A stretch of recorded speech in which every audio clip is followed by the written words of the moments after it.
किसान आंदोलन के चलते गांव में किसान पहले ही परेशान हैं, ऊपर से पंचायत चुनाव जीतने के लिए साम दाम दंड भेद की पॉलिसी अपनाते हुए सबसे बड़े हथियार के रूप में विरोधियों के नाम ही वोटर लिस्ट से गायब करा देना एक बड़ा हथियार बन चुका है। ये सब गोरख धंधा सरकारी अधिकारियों से मिलकर चलता है, जिसकी कोई काट नहीं होती। जब चुनाव के बीच पता चले कि आपका नाम ही वोटर लिस्ट में नहीं है तो फिर आप हाथ पर हाथ धरे रह जाएंगे और दूसरा बाजी मार ले जाएगा। ऐसा ही कुछ हुआ रामपुर में, जहाँ एक पूर्व प्रधान के पूरे परिवार का ही नाम वोटर लिस्ट से उड़ा दिया गया। वह तो संयोग से उनकी जानकारी में आया तो उनके पैरों तले जमीन खिसक गई। अब पूर्व प्रधान अपने और परिवार वालों के नाम वोटर लिस्ट में शामिल करने के लिए जिलाधिकारी से गुहार लगाते घूम रहे हैं।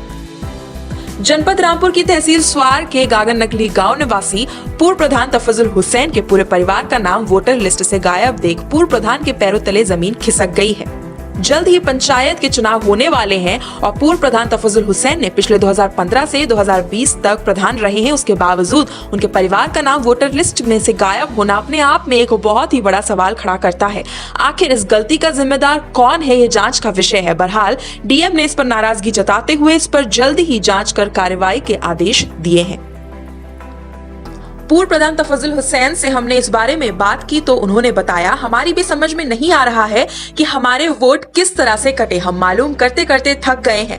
बीएलओ भी इस बारे में कुछ नहीं बता रहे। हम निर्वाचन आयोग भी जाएंगे और पता करने की कोशिश करेंगे कि इसमें किसकी साजिश है। अब ये तो हमारे भी समझ में नहीं आ रही कि वोट किस तरह से कटे हैं, क्या हुआ है। बीएलओ से पूछी तो बीएलओ ये बताते हैं कि हमने किसी भी तरह का कोई मतलब ये काटने का कोई प्रोफार्मा नहीं भरा है, कुछ नहीं किया है हमने। और जब आर के ऑफिस में जाते हैं तो वो कहते हैं भाई हमारे पास से कुछ नहीं किया है, कैसे वोट कटे हैं, ये बात हमारे समझ में नहीं आती। फिर दूसरी बात ये है कि हमारे ही परिवार के 7 वोट, जो टोटल 7 वोट थे वो कट गए। अब कोई ये नहीं बता रहा है कि भाई कैसे हुए हैं। हमने जो है एक संशोधन के लिए फार्म दिया था, तो संशोधन के लिए भी मतलब वो संशोधन तो नहीं हुआ, लेकिन वो संशोधन फार्म हमारे पास मौजूद है, उसकी फ़ोटोकॉपी हमारे पास है, लेकिन वो संशोधन नहीं हुआ, नाम ही ख़त्म हो गए और हमारे वोट कट गए। कैसे कटे हैं, किस लोगों ने कटवाए हैं, ये हमें जानकारी है।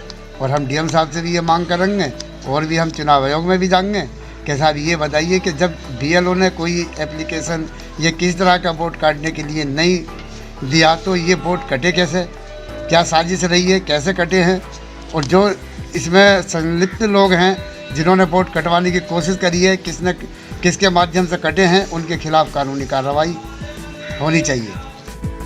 इस मामले पर हमने जिलाधिकारी आंजनेय कुमार सिंह से बात की तो उन्होंने बताया ऐसे कई मामले आए हैं जहां पर मौजूदा प्रधान हैं उनके नाम कट गए हैं। इसका क्या कारण है उसकी हम जांच करा रहे हैं। 2 लोग हैं जहां पर बीएलओ की जिम्मेदारी तय की गई है, जांच कराई जा रही है। जहां पर भी ऐसा प्रकरण सामने आएगा वहां पर संबंधित अधिकारी के खिलाफ कार्रवाई जरूर की जाएगी। ये ऐसे कई मामले आए हैं जहाँ पर जो मौजूदा प्रधान है, बल्कि 2-3 केसेस ऐसे आ चुके जहाँ पे मौजूदा प्रधान है उनका भी नाम वोटर लिस्ट से कट गया।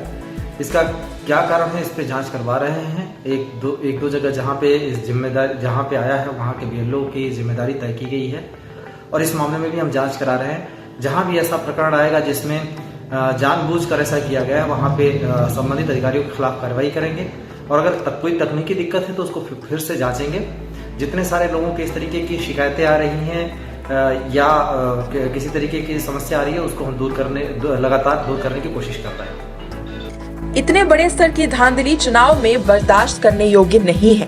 इसके लिए व्यवस्था करनी होगी वरना परिणाम गंभीर होंगे। News desk INN।